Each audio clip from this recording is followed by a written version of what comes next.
Space Alert is a challenging, real-time cooperative game from designer Vladek Fatil and Czech Games Edition. In Space Alert, players must work together to perform a dangerous data-collecting mission in a hostile area of space.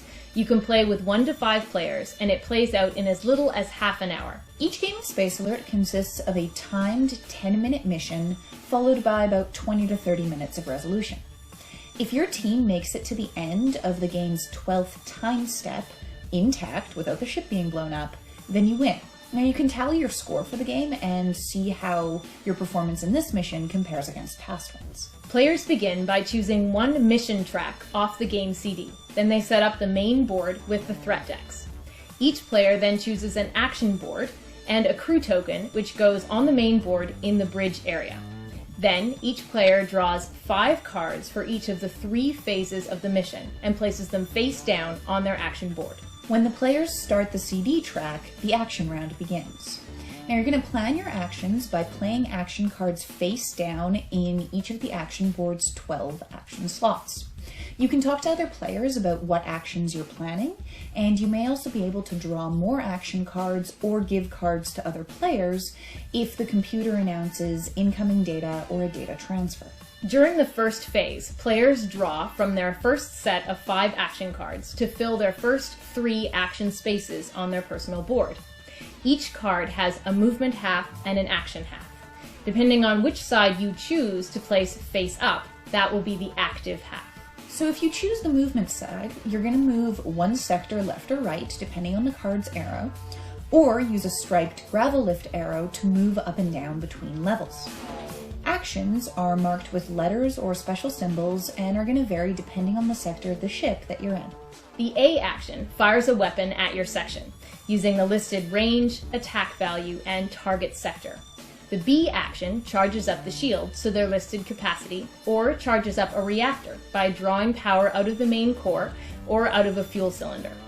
Energy is tracked using the green cubes. Energy is needed to keep your shields active and to fire pretty much any weapon. Now, C actions are station specific. They might let you maintain the computer, launch a missile, activate battle bots or interceptors, or do a visual confirmation of the area, which can score you extra points at the end of the game. The BattleBot action allows you to attack internal threats with your BattleBots or external threats with your interceptors.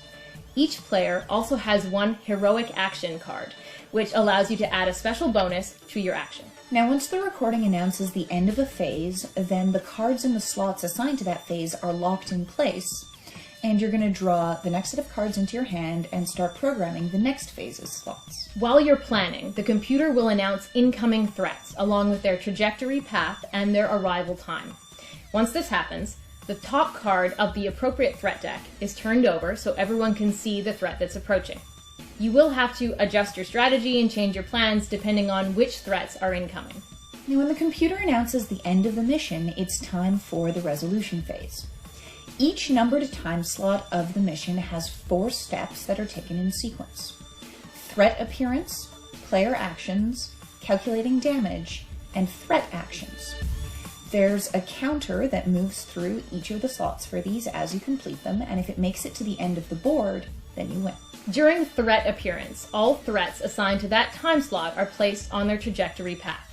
Next, all players execute the actions that they have associated with that time slot. All actions except for A actions are resolved immediately. System malfunctions can be fixed by performing the action listed on their card, and BattleBots attack invaders for 1 red cube of damage. If a threat takes as many cubes of damage as it has hit points, then that threat is destroyed. Next, weapon damage is assigned to external threats by adding up the attack values of all of the guns that are firing at a threat, and then subtracting that threat's green shield value. At the end of this step, all of the energy cubes that were used to power laser cannons are removed from the board. Finally, all active threat tokens are moved along their trajectory path by their listed movement.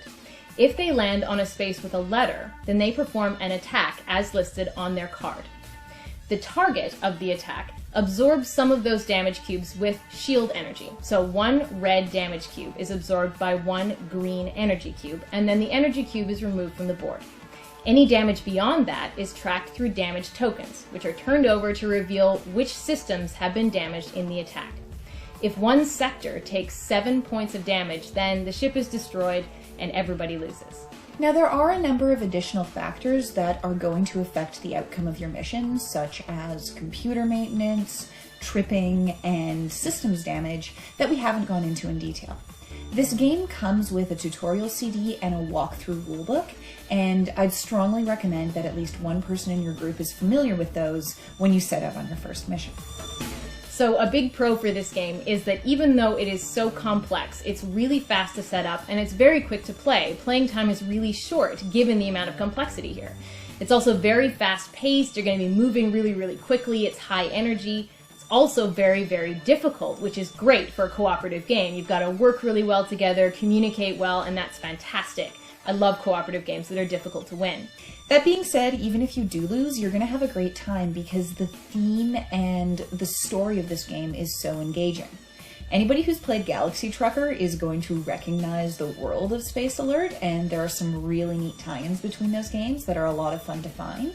It also incorporates its theme into its rulebook, its components, and everything that happens, and that combined with the real-time aspect of it means you get really, really absorbed in the gameplay. It's also got a huge amount of replay value, both from the variety of threats that can come up, the large number of missions that can come in, and the fact that you're going to get a lot of different group dynamics just by playing this game with a number of people because it's so intensely cooperative. So you can keep playing Space Alert even many times in one night because it's so short, and you're never going to get bored.